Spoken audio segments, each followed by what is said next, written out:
યુએસના steel અને એલ્યુમિનિયમની જવાબી ડ્યુટીનો પ્રસ્તાવ આપ્યો છે.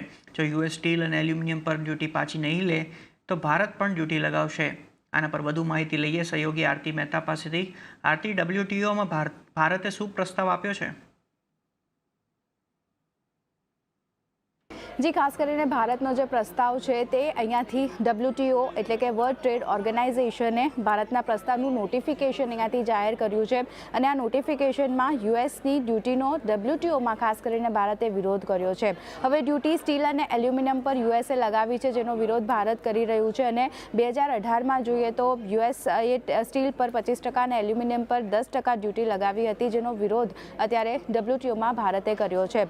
સાથે જ હવે ભારતનું કહેવું છે કે આ જો યુએસએ વધારેલી ડ્યુટી છે તે ઓછી નહીં કરી તો પછી ઇન્ડિયા પણ યુએસના ખાસ કરીને સ્ટીલ અને એલ્યુમિનિયમ પ્રોડક્ટ પર ડ્યુટી જે છે ત્યાંથી લગાવશે અને કન્સલ્ટેશન અથવા તો યુએસને ડ્યુટી હટાવવા માટે 30 દિવસનો સમય અહીંયાથી આપવામાં આવ્યો છે.